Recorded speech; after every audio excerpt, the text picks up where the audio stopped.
नमस्कार, स्वागत है आपका इस खास विश्लेषण में। आज हम एक ऐसी प्राचीन परंपरा को समझने जा रहे हैं जहां श्रद्धा और विज्ञान का एक बड़ा ही अद्भुत संगम होता है।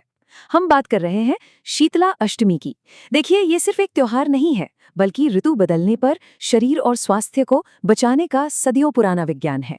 तो चलिए, इसमें थोड़ा गहराई से उतरते हैं और इसके पीछे छुपे अनमोल ज्ञान को उजागर करते हैं। अब सोचिए जरा, आमतौर पर जब भी कोई त्योहार आता है तो घरों में गर्मा गर्म पकवान बनते हैं, राइट? परंतु ऋतुओं के बदलाव के इस अहम समय पर देवी को पहले से पका हुआ ठंडा भोजन क्यों अर्पित किया जाता है? ये बाकी आम त्योहारों से बिल्कुल अलग और थोड़ा रहस्यमयी सा लगता है ना? आइए इसके पीछे का असल राज समझते हैं। सबसे पहले इसके नाम की ही बात करते हैं। संस्कृत का एक बड़ा ही शाश्वत शब्द है शीतल, जिसका अर्थ होता है ठंडा या शांत, और यहीं से नाम आता है माता शीतला का। आधुनिक चिकित्सा और वैक्सीन आने से बहुत पहले, जब चेचक यानी स्मॉल पॉक्स और खसरा जैसी भयानक महामारियां फैलती थी ना, तब लोग बचाव के लिए शीतला माता की शरण में जाते थे। वो संक्रामक बीमारियों और बढ़ती गर्मी से बचाने वाली सुषुप्त रक्षक मानी जाती हैं। स्वास्थ्य के नजरिए से ये धरोहर इतिहास में बहुत महत्वपूर्ण रही है।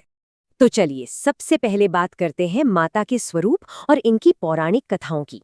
पौराणिक कथाओं में बताया गया है कि जब ज्वरासुर यानी बुखार और बीमारियों के राक्षस ने आतंक मचाया और बच्चों को संक्रमित करना शुरू किया, तब उनके कष्टों को शांत करने और मानवता को स्वास्थ्य प्रदान करने के लिए देवी दुर्गा ने शीतला माता का रूप धारण किया था।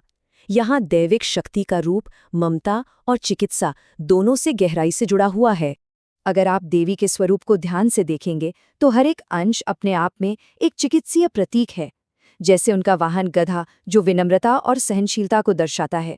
हाथ में झाड़ू है, जो साफ सफाई और गंदगी हटाने का बिल्कुल सीधा प्रतीक है। ठंडे जल का कलश बुखार और तापिश से राहत का संकेत है। और नीम की पत्तियां, ये तो आप जानते ही हैं, सदियों पुरानी आयुर्वेदिक औषधि हैं। बेसिकली ये आकृतियां सिर्फ भगवान की मूर्ति का हिस्सा नहीं है, बल्कि स्वास्थ्य और समृद्धि का एक सक्रिय मॉडल है।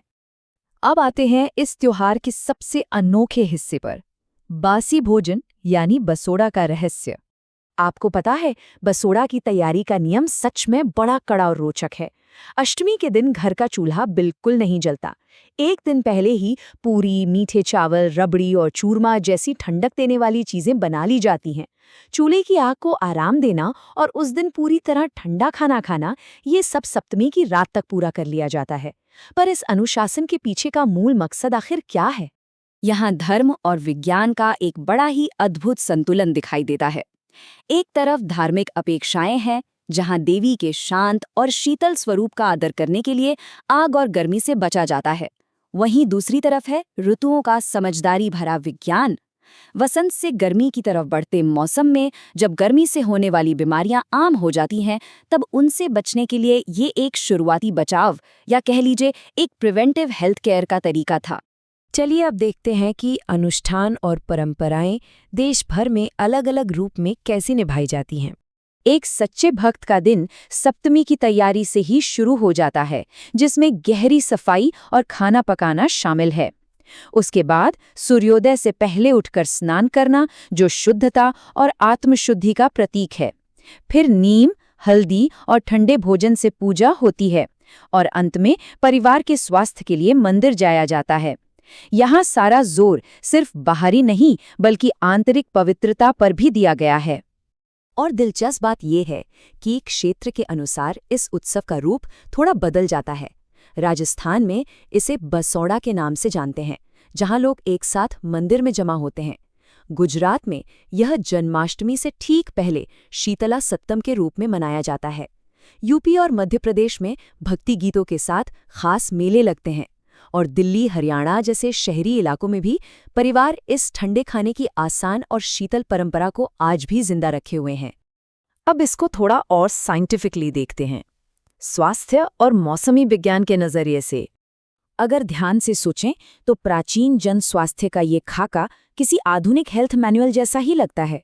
साफ सफाई पर कड़ी नज़र, मौसम के अनुसार खानपान में बदलाव, नीम जैसी औषधि का अचूक उपयोग और बढ़ते तापमान में ठंडक का ध्यान रखना। असल में ये परंपराएं प्राचीन भारत के सामुदायिक स्वास्थ्य का एक बेहतरीन मॉडल थीं, जिन्हें एक धार्मिक त्योहार का रूप दे दिया गया था ताकि हर व्यक्ति इसका आदर करे और पालन करे। सोचिए उस वक्त के बारे में जब हमारे पास वैक्सीन्स या आधुनिक दवाइयां नहीं थीं। उस भयानक दौर में चेचक जैसी महामारियों से लड़ने के लिए समुदाय को हिम्मत, धैर्य और भावनात्मक संबल शीतला माता की श्रद्धा से ही मिलता था। संकट के उस समय में ये विश्वास, परिवार का साथ और सामूहिक देखभाल ही समाज की सबसे बड़ी उम्मीद हुआ करती थी। तो आखिर आधुनिक युग में आज के टाइम में इसकी क्या रेलेवेंस है? आज के आधुनिक समय में ना इस त्योहार का मूल्य सिर्फ बीमारी से बचाव तक सीमित नहीं है। ये हमारी प्राचीन परंपराओं को बचाए रखने, परिवार और पड़ोसियों के बीच रिश्तों को मजबूत करने और सबसे जरूरी बात, प्रकृति के बदलते मौसम का आदर करने का एक खूबसूरत जरिया है। और इंटरनेट के इस दौर में अब ये डिजिटल दुनिया में भी पनप रहा है। आज की पीढ़ी ऑनलाइन बसोड़ा की रेसिपीज और पूजा के तरीके लगातार साझा कर रही है। ये एक ऐसी परंपरा है जो वक्त के साथ खुद को ढाल रही है। तो इस विश्लेषण को हम एक बहुत ही गहरे सवाल के साथ विराम देते हैं। आज जब दुनिया भर में होलिस्टिक वेलनेस और प्रकृति के साथ तालमेल बिठाने पर इतनी चर्चा हो रही है, तो क्या ऐसी प्राचीन धार्मिक परंपराएं हमारा मार्गदर्शन नहीं करती हैं? शीतला अष्टमी सिर्फ एक त्योहार नहीं, बल्कि श्रद्धा, समझ और विज्ञान का एक अमर संदेश है। उम्मीद है कि आज के इस विश्लेषण के जरिए आपको इस अद्भुत दुनिया को समझने में एक नई और स्पष्ट दृष्टि मिली होगी। इस अनमोल ज्ञान को और गहराई से जानने की जिज्ञासा अपने अंदर बनाए रखें। नमस्कार।